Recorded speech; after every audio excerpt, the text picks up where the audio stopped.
This episode of Dentside Depot, we're continuing our small block Ford build, and we're going to be installing Holley's mid-mount front accessory drive system. So stay tuned, let's get into it. All right, now the system that we're installing today is Holley's 289 through 351 Windsor mid-mount accessory drive, and we're going to be putting all Holley parts onto our 351 build after installing our Summit Racing cam kit. And we're gonna have to start today with installing the integrated front accessory drive cover. So preferably you have your engine removed, you have your oil pan removed, all your gasket surfaces cleaned up, and you're ready to go. Now we have the alternator, we have the power steering pump, we have a sanding compressor, the belts, and all the other parts that we need to get this thing together. But this is the first step. Now I already have my bolts in place. On your mid-mount system, you need to make a decision right away. Are you gonna run a mechanical fuel pump, or are you gonna run an electric fuel pump? If you're gonna run a mechanical fuel pump, then you actually need to cut out this particular part of the mid-mount bracket so the mechanical fuel pump can go in. It took me about 15 minutes, I already did it. I did a rough cut, then a fine cut, and then I hit the rest with a hand file, and it really wasn't a big deal, and now it's ready to go. So the next step is, we need to install the gasket onto our block. Holley recommends that you put RTV on both sides, and yep, that's exactly what I like to do, so let's get it done. All right, so you can see how our blue timing cover gasket fits on just like this, but we're gonna put RTV on both sides so we get a good squeeze on the gasket and we don't get any leaks. And that's exactly what I like to do. You don't need to go crazy with the gasket sealant. Just a tiny little bit is more than enough. It's just a very light coating. And that looks good. So now I'm gonna place my gasket on.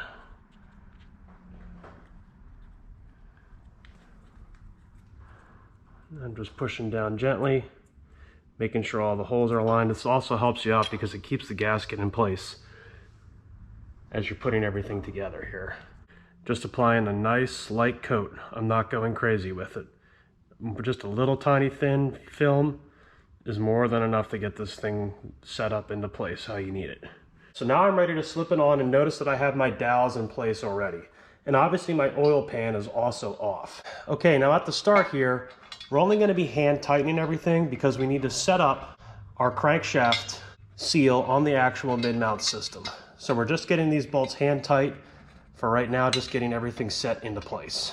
Okay, so now I'm ready to torque down my front cover, but what I need to do first is use the seal installer tool to actually make sure the front cover is aligned.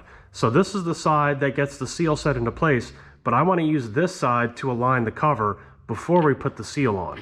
So we just installed the tool like that, and now I know that I'm good. So now I can tighten all the bolts down to spec, and we're ready to move on to the next step.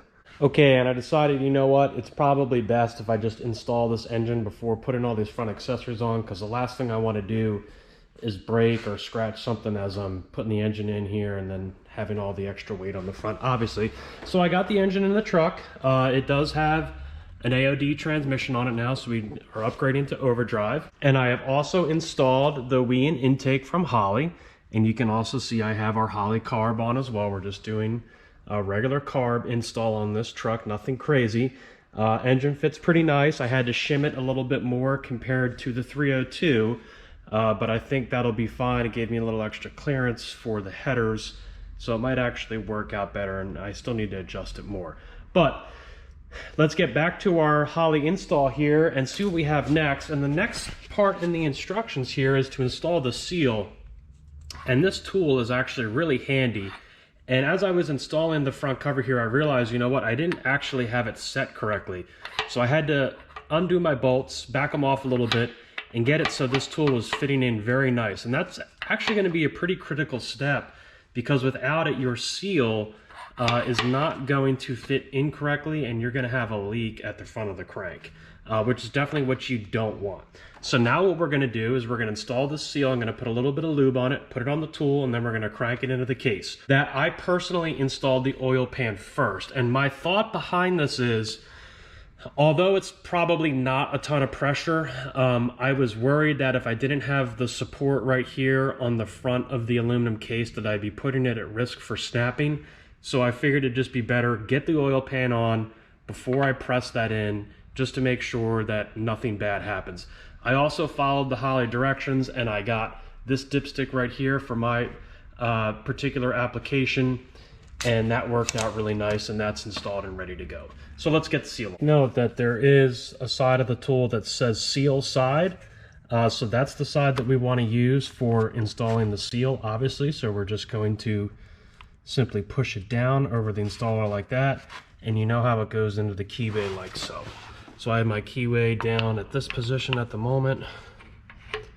Okay, now you could use a balancer installer. I'm just going to use the bolt. I feel like I have enough threads to do that just fine, but if you don't feel comfortable with it, then go ahead and use the balancer installer. I don't think it's going to be a big issue here. So the tool is going to make sure that the seal is properly aligned so we don't have any leaks. So here we go.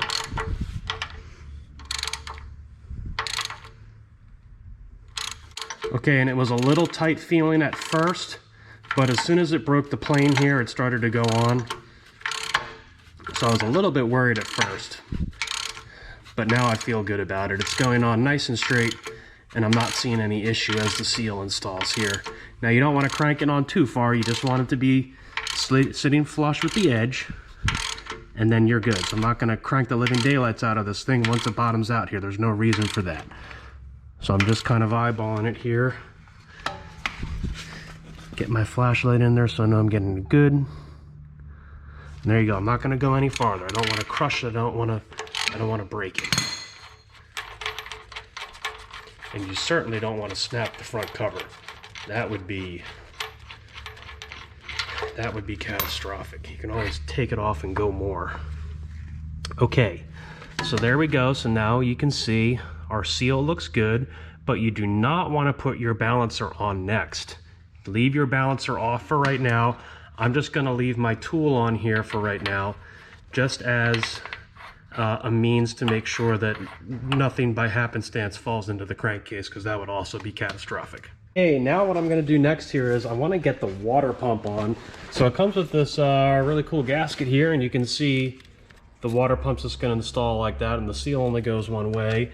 And here's your water pump like that. Pretty cool little unit, and obviously that's just going to go on and over like so, and we got to get it lined up appropriately. So let's go ahead and start getting this thing down here, that you get everything lined up correctly. So I think now that I'm doing it, I just want to get all the bolts. Looks good. Now I want to get the AC compressor on. Now I'm just going to be installing this right now for mock-up purposes, because I am going to have to take it back off and install my lines. I haven't gotten that far yet as to what kit I'm going to use, because this is a non-AC truck and I'm going to be converting it. So it's pretty cool how this works here is this bolt slides in, and then this one has a recess, it's recessed, so the bolt can fit from the intake. I first looked at it and I was like, oh, how is that going to fit? Well, that's why it's recessed right there. So let's go ahead and get this compressor in, and you can orient this with the lines facing either direction. It doesn't really matter, and you can see how it fits in there. And then here's the trick thing. Spin that up, put the bolt about halfway in, and it fits in the rest of the way, so it can fit into the compressor. Now I'm not tightening this down, because like I said, it's going to have to come back out, and I'm going to figure out where all of that is going to go. But I want to get everything on here so I can make sure that I'm set up with everything that I need. So now I'm going to install the lower pump water inlet, and this is pretty cool because it can actually go either way. Now for a factory Ford application for the pickup truck that I'm working on, it needs to go in this direction. So all I'm going to do is put the two bolts in, torque it down, and then just also make sure that your seal is in fact in place and in the correct position, and then we can install the balance.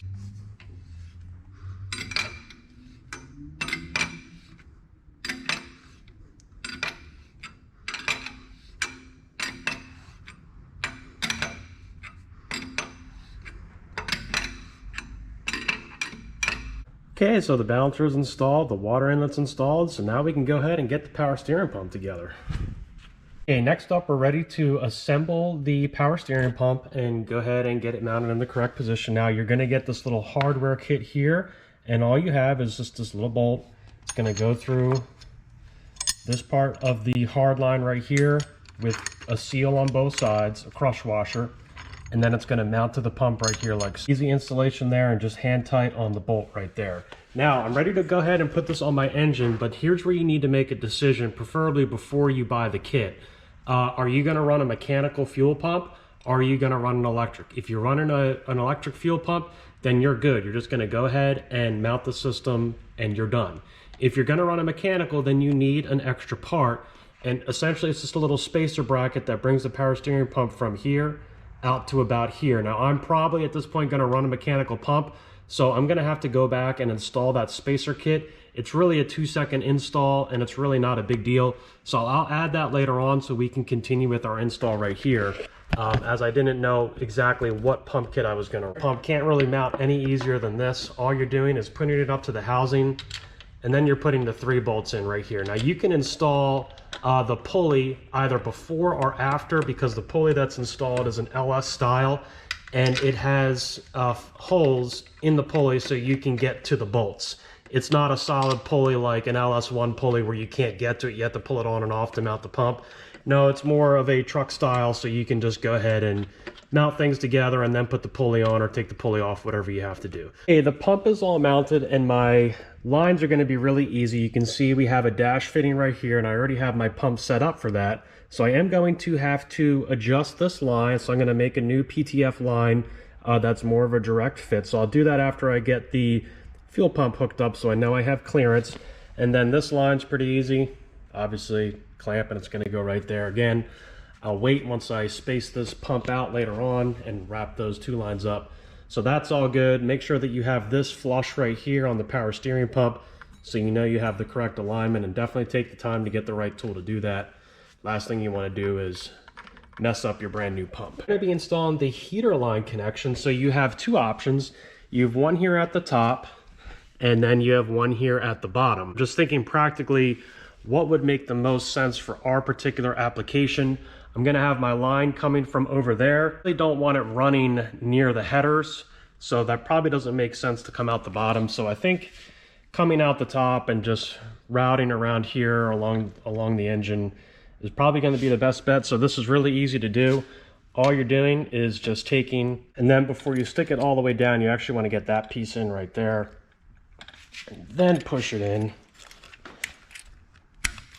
like so, and then just get the little bolt in right there. Okay, so I'm going to get this torqued down, and then for the bottom port you have a plug, and of course you can put this on the top as well.